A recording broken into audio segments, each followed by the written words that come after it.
হেপাহৰ ভোগালী বিহুলৈ ৰাজ্যজুৰি এতিয়া ব্যাপক প্ৰস্তুতি চলি আছে আৰু এতিয়া গাঁৱে গাঁৱে ভেলাঘৰ বনোৱাত, মেজি বনোৱাত আৰু মহিলাসকলে পিঠা পনা বনোৱাত ব্যাপক প্ৰস্তুতি চলি থকা দেখা গৈছে।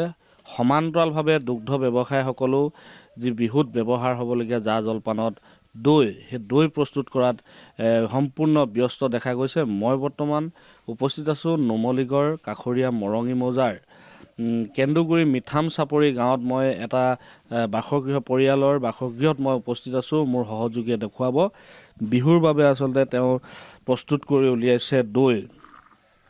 যিহেতু ৰাজ্যজুৰি ভোগালীক আদৰিবৰ বাবে এতিয়া ব্যাপক প্ৰস্তুতি চলিছে আৰু গাঁৱে গাঁৱে ভেলাঘৰ বনোৱাত, মেজি বনোৱাত, মহিলাসকলে পিঠা পনা বনোৱাত যথেষ্ট প্ৰস্তুতি দেখা গৈছে। সেই সমান্তৰালভাৱে দুগ্ধ যি ব্যৱসায়ীসকল আছে, এই দুগ্ধ ব্যৱসায়ীসকলেও সমান্তৰালভাৱে ব্যস্ত হৈ পৰা দেখা গৈছে। যিহেতু বিহুত ব্যৱহাৰ হ'বলগীয়া জা জলপান ইত্যাদিসমূহত ব্যৱহাৰ হ'বলগীয়া দৈ, এই দৈ প্ৰস্তুত কৰাত দুগ্ধ ব্যৱসায়ীসকল এতিয়া ব্যস্ত হৈ পৰা পৰিলক্ষিত হৈছে।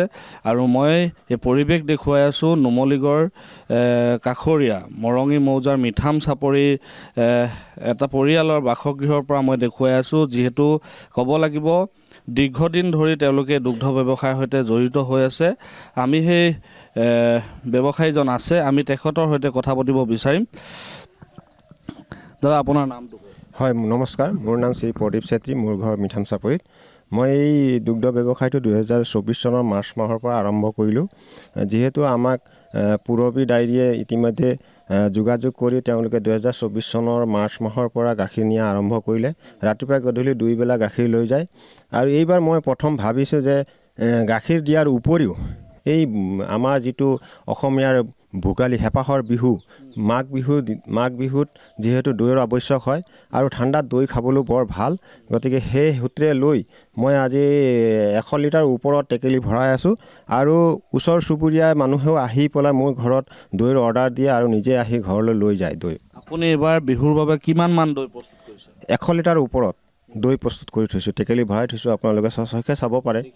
আৰু এই দৈ আপুনি কোন কোন বজাৰত বিক্ৰী কৰে? মই বৰ্তমান আমাৰ ওচৰৰে সাপ্তাহিক বজাৰ আৰু 2 দিন ধৰি পেলাই যিটো দৈঙত মানুহৰ সমাগম বাঢ়িব বিহুৰ উপলক্ষে, সেই সূত্ৰে মই দৈঙত উলিয়াম। আৰু আজি বজাৰৰ কাৰণে মই প্ৰায় 50টামান টেকেলি লৈ যাবলৈ পাৰোঁ। আপোনাৰ ঘৰৰ পৰাও লৈ যায় নেকি? মোৰ ঘৰৰ পৰাও দৈ লৈ যায়। সকাম নিকাম, বিয়া সভা যি হয়, ওচৰ চুবুৰীয়া কেন্দুগুৰি, আপোনাৰ পাটকটীয়া এনেকুৱা ধৰণৰ আহি পেলাই মানুহ আহি দৈ অৰ্ডাৰ দি লৈ যায়।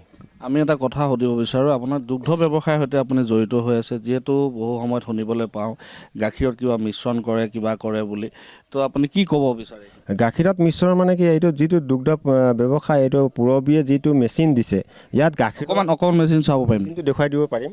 হয়, তেখেতে যিহেতু পূৰবী ডায়েৰীৰ সৈতে তেওঁ জড়িত হৈ আছে বুলি ক'ব লাগিব। আৰু এই যি পূৰবী ডায়েৰীৰ সৈতে তেওঁৰ যি ব্যৱসায় চলাই আছে 2024 চনৰ পৰা, তেওঁ এনেধৰণে আচলতে গাখীৰত সম্পূৰ্ণ শুদ্ধ ৰূপত যাতে গাখীৰটো ৰাইজে খাবলৈ পায়, সম্পূৰ্ণ শুদ্ধ ৰূপত যাতে গাখীৰ খাবলৈ পায়, আৰু তেওঁলোকে সেই শুদ্ধ ৰূপত গাখীৰ বজাৰলৈ উলিয়াই দিবলৈ চেষ্টা কৰে।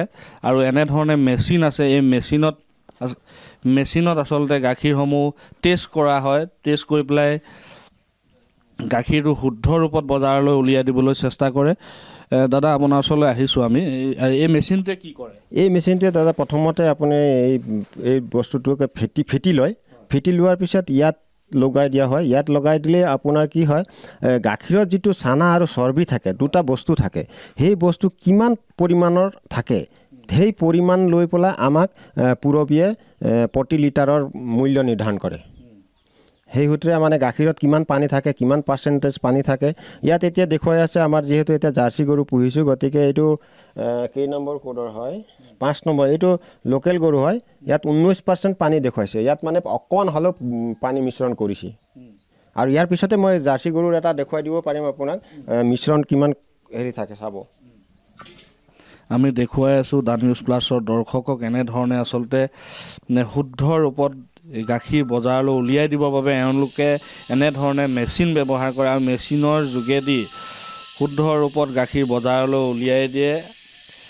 আৰু মিঠাম চাপৰি এইজন আচলতে দুগ্ধ ব্যৱসায়ীয়ে দীৰ্ঘদিন ধৰি তেওঁ দুগ্ধ ব্যৱসায় কৰি তেওঁৰ পৰিয়াল পোহপাল দি আছে আৰু এনেধৰণে এতিয়া নিবনুৱা যুৱক যুৱতীসকলৰ বাবে এক আদৰ্শ হৈ পৰিছে বুলি ক'ব লাগিব। সম্পূৰ্ণ সংস্থাপিত হৈ আছে বুলি ক'ব লাগিব। কিন্তু আৰু বেছিকৈ কৰিবলৈ মানে আমাৰ আগ্ৰহ আছে, হেঁপাহ আছে।